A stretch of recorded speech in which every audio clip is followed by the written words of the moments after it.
Hello there and welcome back to my channel. This week we're doing our May wrap-up. It's halfway through June and a lot of my videos have been published so far, but we're still catching up.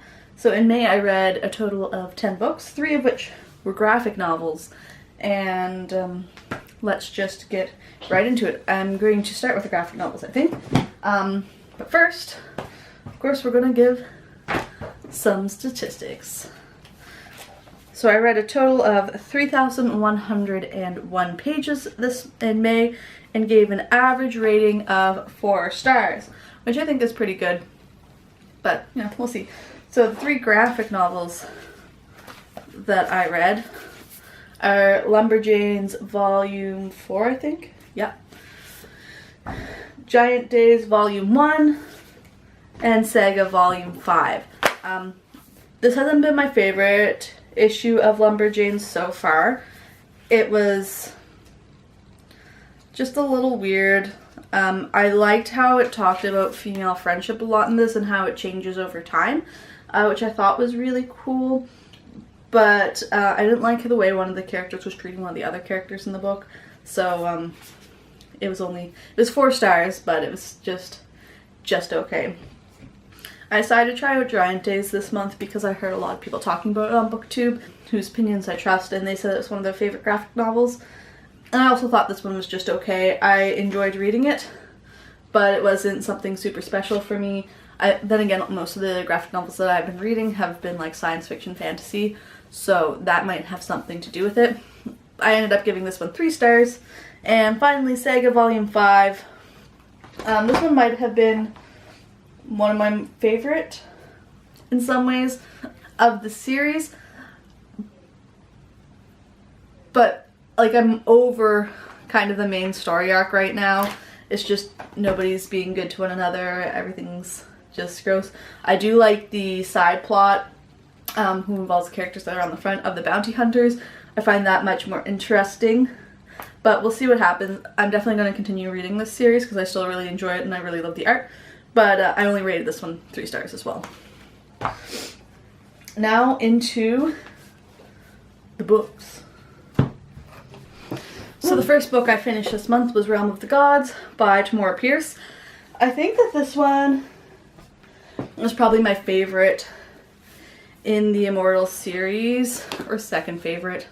I really enjoyed reading this. I thought it was a really cool story arc. I liked how it talked about time and space, and obviously I love the dragons. I found that that was the most interesting part of the book, was to talk about the dragons, and I would really love to explore their culture some more. But I rated this 4 out of 5. Really enjoyed it, and there'll be a series review coming up for this series soon as all of my wrap-ups have been published. Series reviews are going to start coming out. Then I read a second book in the Seven Waters series, Son of the Shadows. This, of course, I bought secondhand. There is somewhere on the spine, which is unusual. I did like this one more than the first book in the series. I don't know, I found the characters more compelling, and I felt like Leiden had much more autonomy than Sokra. So I enjoyed it more. I think it was really interesting, and I'm very excited to continue on the series. I should be reading the 3rd book relatively soon, so keep an eye out for that coming up. And I rated this one 4 out of 5.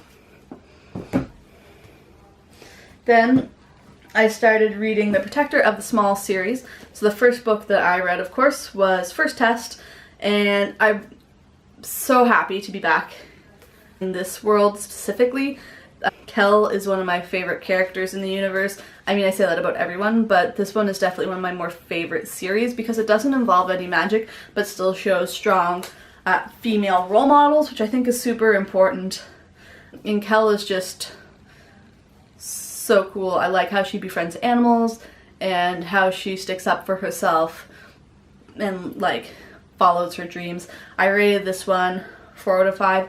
It's about her first year as a page and all the trials and tribulations that she has in that, and talks a lot about how she's on probation because she's a girl, even though girls are supposed to be allowed to, you know, try for their knighthood, and how she thinks that's not fair, and how she, of course, gets together with a misfit band and takes down the tyranny of men.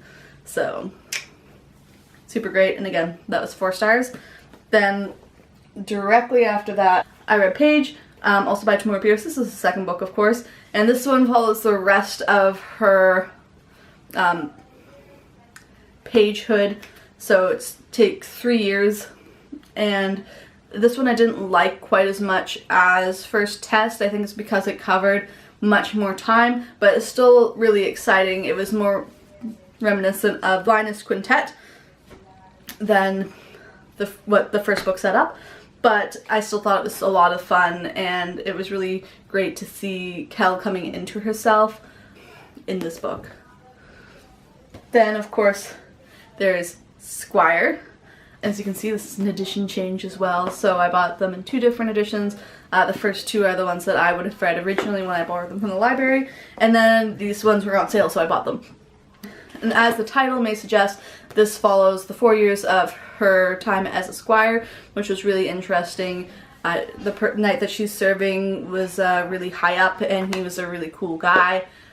And this is another one where she really comes into herself, which I found very interesting, and I rated this one also 4 out of 5. The final book is, of course, called Lady Knight. This is when Kel receives her shield, and she gets her first, you know, placement in the world. She's still serving under the same master as she had in the other ones. It's a combination between the person who ran the school for the pages and her night master, and in this one she's looking after a refugee camp because there's a war in Tortall, and that's her charge, and of course it gets attacked and the children get stolen, and there is this evil that she told that she would eventually have to fight, and she goes and she does it. So this one was really good. It was my favorite in the series. I really like how strong Kel is in this one, and how, like, she's really conscious of the fact that some of her decisions that she's making will be seen that she's making them just because she's a woman. They aren't, like, strong decisions. She's making them out of a place of emotion, but she just still doesn't let that stop her from carrying through with them, which I think is really excellent. There's just, like, a lot of good character building in this, and it was a lot of fun, so I highly enjoyed that one. And the final book that I read was A Season of Spells. This is the 3rd book and final book in a Noctis Magia novel by Sylvia Izzo Hunter. This has been one of my favorite series that I've read so far this year. I started it in December, and then I read the next one, I think it was in January, so I finished the series relatively quickly. And this book, I don't think I loved it as much as the first 2, but it's still a really fantastic novel. There's a lot of political intrigue, there's war, there's ancient magic, and they're trying to set up a lady magic school. So, I mean, what's not to love? I really hope that this world expands, even, like, outside of the trilogy. The ending was really good. It wraps it up really nicely and shows that everybody has a happy ending, which I really enjoyed as well. But I feel like this world has so much more to expand on, and I think it would be fun to, like, really dive back into the magic schools for this one. Of course, I rated this one 5 out of 5. So, yeah. That was everything that I read this month of May. It was a fairly good reading month, I think. Just get the stack over here.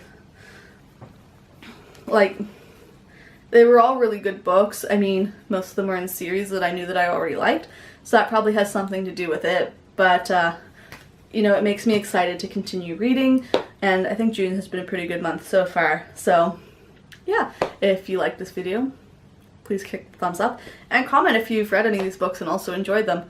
But I'll see you in my May book haul soon.